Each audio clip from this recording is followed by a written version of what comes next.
Assalamualaikum warahmatullahi wabarakatuh dan salam sejahtera. Bersama saya lagi pada hari ini dalam segmen Tips of the Day Pusat Kaunseling Newsday. Pada hari ini saya akan berkongsi berkenaan dengan tips mengawal emosi. Sebagai seorang manusia, kita dilahirkan dengan mempunyai dua emosi, iaitu emosi yang negatif dan emosi yang positif. Pada hari ini saya akan berkongsi berkenaan dengan tips untuk mengawal emosi yang negatif.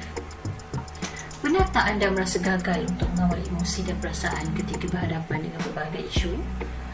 Perasaan seperti serba salah, takut dan rasa tidak sedap hati yang berterusan menyebabkan anda merasa duka dan anda akhirnya gagal mengawal diri. Memang wajar sebagai manusia untuk beremosi kerana kita mempunyai perasaan. Namun emosi yang negatif akan membawa anda kepada kegagalan untuk menyelesaikan masalah. Hari ini saya akan kongsikan beberapa tips untuk mengawal emosi dan perasaan. Tips yang pertama, istighfar dan selawat. Bagi yang Muslim, anda selalu diingatkan untuk sering beristighfar dan berselawat kerana ia akan memberi kebaikan kepada diri. Amalan berselawat dan beristighfar yang kerap akan menjadikan anda tenang, damai dan terasa mempunyai harapan untuk menghadapi masa yang akan datang. Memang sukar untuk diungkapkan dengan kata-kata, tetapi setelah mengamalkannya, ramai yang boleh mengawal emosi serta perasaan mereka.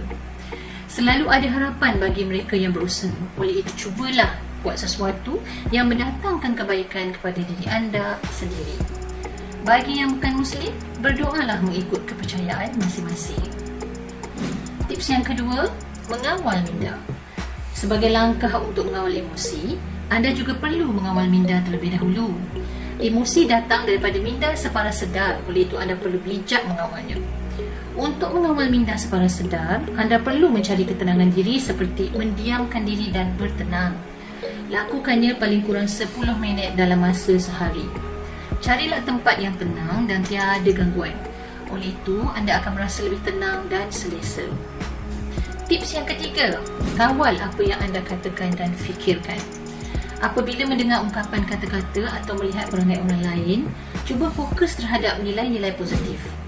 Fokuskan kepada kebaikan, bukan keburukan.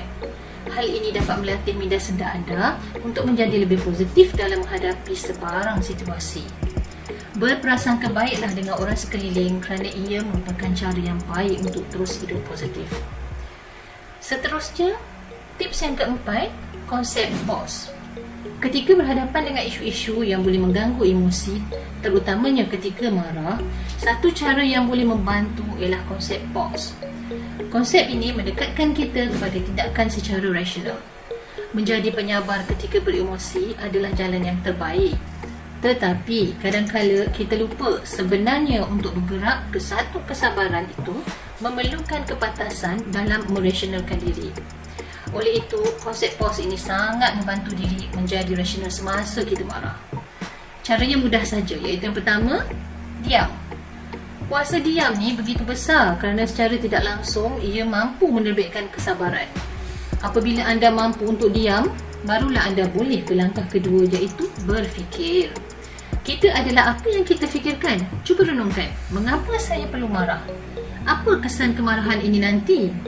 Jawapan kepada persoalan-persoalan ini mampu mengembalikan anda kepada realiti keadaan sebenar dan anda akan tersedar dari minda separa sedar semasa marah. Tips yang kelima, wangi-wangian. Amalkan memakai pakaian pewangi setiap masa. Wangikan tubuh dan kawasan persekitaran. Kewangian akan membawa aura positif dan mampu menceriakan keadaan. Persekitaran ataupun bau yang busuk pula akan membawa aura yang negatif yang mampu membangkitkan suasana yang tidak bahagia. Wangian dapat merangsang diri untuk lebih tenang dan yakin. Tips yang keenam, katakan pada diri, saya juga bersalah. Seperti mana yang saya sebutkan tadi, kita adalah apa yang kita fikirkan. Otak akan merakam apa yang anda ucapkan. Dalam situasi beremosi, kemuncaknya ialah apabila kita memikirkan kesilapan orang lain. Tetapi, jika anda dapat menerima hakikat bahawa anda juga bertanggungjawab dalam kejadian yang berlaku, anda tidak akan terlalu menyalahkan orang lain. Katakan dengan diri, saya juga bertanggungjawab dalam hal ini.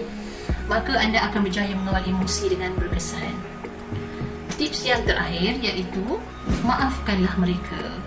Kita ini manusia biasa yang tidak lekang dari melakukan kesilapan.